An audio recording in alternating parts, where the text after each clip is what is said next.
જય હિન્દ વિદ્યાર્થી મિત્રો. યુનિટ 2 રીડ 1 અનફોરગેટેબલ વોલ્ટ ડિઝની એટલે કે ભૂલી ન શકાય એવો એક વ્યક્તિ વોલ્ટ ડિઝની. આ યુનિટના 5મા લેક્ચરમાં આપ સૌ વિદ્યાર્થી મિત્રોનું હાર્દિક સ્વાગત છે. The overwhelming success of Walt's crazy idea. Overwhelming એટલે અતિશયોક્તિ ભર્યું અને ક્રેઝી આઈડિયા એટલે પાગલ વિચાર.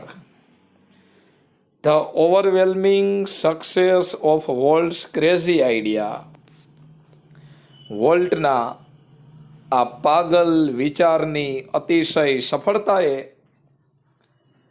triggered a dramatic about face in the Disney fortune. Trigger એટલે આ વાક્યમાં ટ્રિગરનો અર્થ થાય શરૂ કરવું.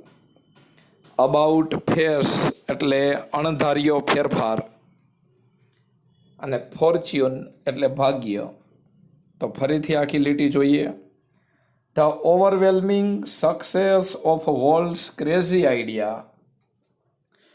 વોલ્ટના આ પાગલ વિચારની અતિશય સફળતાએ triggered a dramatic about face in the Disney Fortune.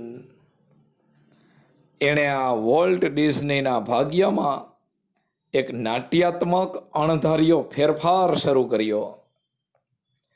Yet છતાં પણ સક્સેસ નેવર ચેન્જડ અ વોલ્ટ. છતાં પણ સફળતાએ વોલ્ટને ક્યારેય બદલ્યો નહીં.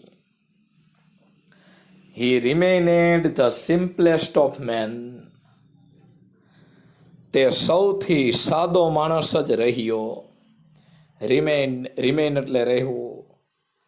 વોલ્ટના ક્રેઝી આઈડિયાની અતિશય સફળતાએ વોલ્ટ ડિઝનીના નસીબમાં એક અણધાર્યો ફેરફાર કર્યો. છતાં પણ સફળતાએ વોલ્ટને ક્યારેય બદલ્યો નહીં. તે સાદો વ્યક્તિ જ રહ્યો. મહાન માણસોની મિત્રો આ ખાસિયત હોય છે કે તે સાદગીભર્યું જીવન જીવતા હોય છે. He hated parties. તે પાર્ટીઓને ધિક્કારતો. And his ideas of a night out.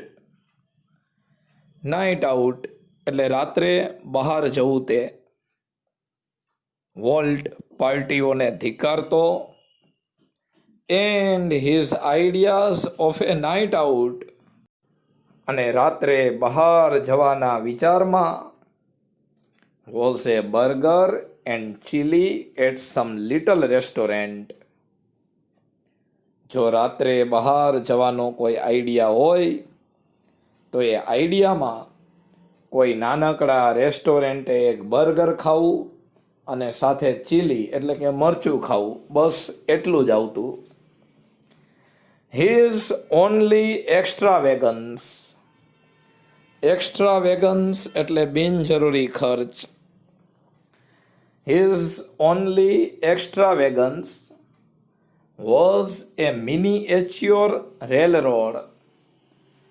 મિનિએચ્યોર એટલે લઘુ, નાનું. His only extravagance was a miniature railroad. તેનો એકમાત્ર બિનજરૂરી ખર્ચ તો નાનો એવો રેલનો પાટો હતો. એ રેલનો પાટો that rain around the ground of his home, કે જે એના ઘરના મેદાનની ફરતે હતો. વોલ્ટ ક્યારેય બિનજરૂરી ખર્ચ કરતો નહીં. એક વખત એણે બિનજરૂરી ખર્ચ કરેલો હતો, એ પણ એનું ઘરનું જે ગ્રાઉન્ડ હતું, ફળિયું, એમાં નખવેલો રેલનો પાટો હતો.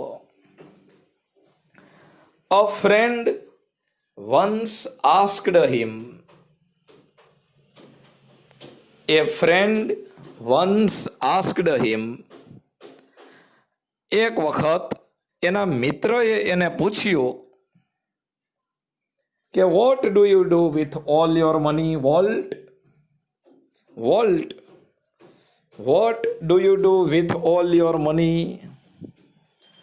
આ બધા પૈસાથી તું શું કરે છે? આટલા બધા પૈસા ભેગા કરીને તું શું કરે છે? Pointing at the studio. Point at એટલે ની સામે આંગળી ચીંધવી અથવા દર્શાવવું. તો પોઇન્ટિંગ એટ ધ સ્ટુડિયો, સ્ટુડિયોની સામે આંગળી ચીંધીને વોલ્ટ સેડ, વોલ્ટે કહ્યું, I fertilize that field with it. એ પૈસાથી હું પેલા ખેતરને ફળદ્રુપ બનાવું છું. ફર્ટિલાઇઝ એટલે ફળદ્રુપ બનાવવું અને ફિલ્ડ એટલે ખેતર. એક વખત એક મિત્રએ વોલ્ટને પૂછ્યું કે વોલ્ટ, આ બધા પૈસાથી તું શું કરે છે? એટલે સ્ટુડિયોની સામે આંગળી ચીંધીને વોલ્ટે કહ્યું કે આ પૈસાથી હું પેલા ડિઝનીલેન્ડને ફળદ્રુપ બનાવું છું. And it is true that, અને એ વાત સાચી છે કે Walt plowed money back into the company. Plow એટલે ખેડવું થાય, પણ આ વાક્યમાં પ્લાવનો અર્થ થશે ઇન્વેસ્ટ કરવું, રોકાણ કરવું.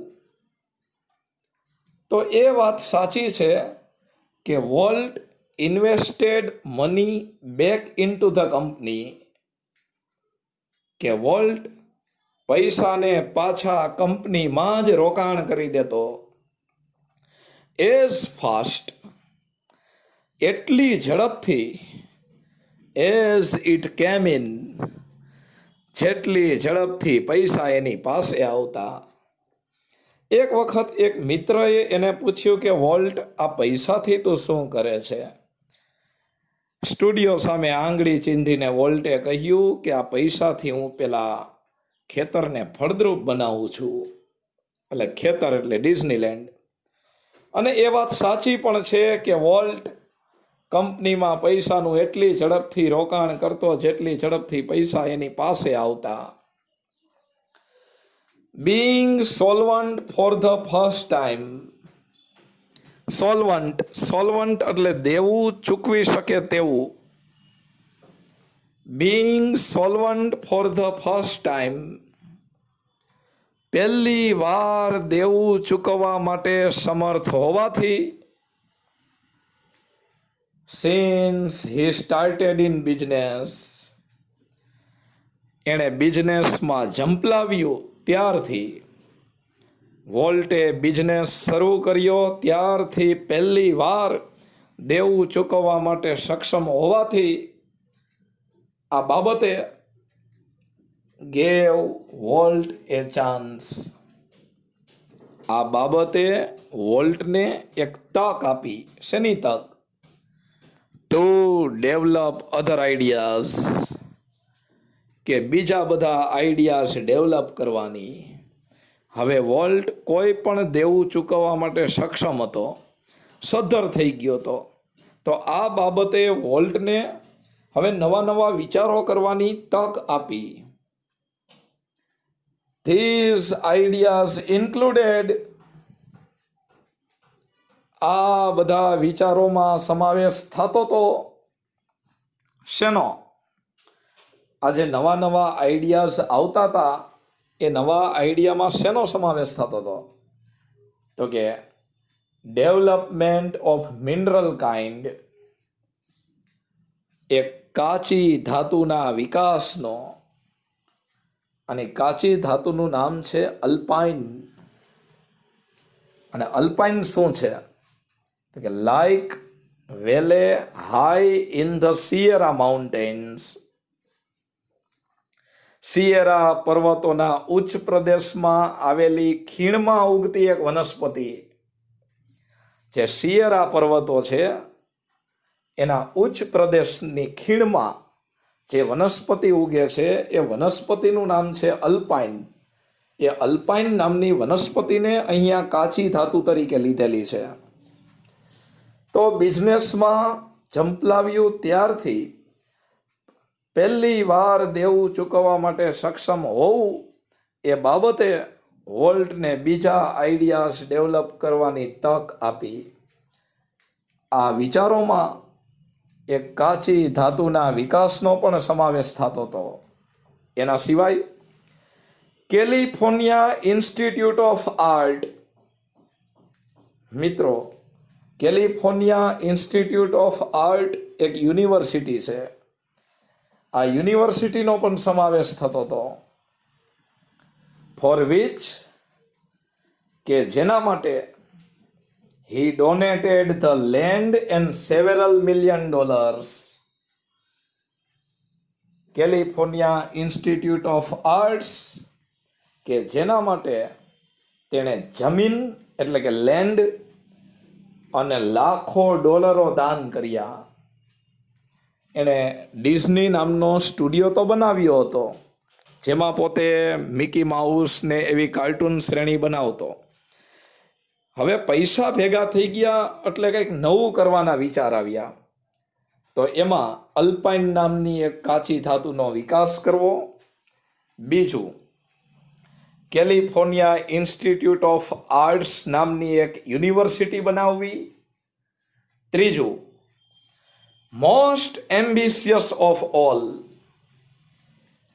આ બધાયમાં જો સૌથી વધારે મહત્વાકાંક્ષી હોય તો એ છે $100 million Disney World. $100 million Disneyland, Disney World. આ ત્રીજી વસ્તુ એને બનાવી હતી. અને ચોથું, city of tomorrow in Florida city, અમેરિકાનું એક શહેર ફ્લોરિડા, જેમાં સિટી ઓફ ટુમોરો બનાવવું હતું. સિટી ઓફ ટુમોરો એનું ગુજરાતી નહીં થાય, એ એક પાર્કનું, એના સ્વપ્નનું, એક સંસ્થાનું નામ છે.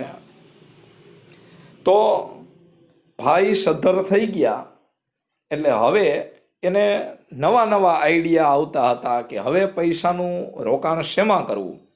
તો પહેલો આઈડિયા કાચી ધાતુનો વિકાસ. બીજો આઈડિયા એક યુનિવર્સિટી બનાવવી, કેલિફોર્નિયા ઇન્સ્ટિટ્યૂટ ઓફ આર્ટ્સ નામની. ત્રીજો આઈડિયા ડિઝની વર્લ્ડ બનાવવું. અને ચોથો આઈડિયા સિટી ઓફ ટુમોરો. મિત્રો, છેલ્લે પેરેગ્રાફમાં આપણે જે કાંઈ જોયું એના અમુક ચિત્રો અહીંયા આપેલા છે. જેમ કે ડિઝનીલેન્ડ તમે જોયું. હવે તમે સિટી ઓફ ટુમોરોનું ચિત્ર જોઈ રહ્યા છો કે આવું એક સિટી બનાવવું. અને હવે તમે કેલિફોર્નિયા ઇન્સ્ટિટ્યૂટ ઓફ આર્ટ્સ આ યુનિવર્સિટીને જોઈ રહ્યા છો.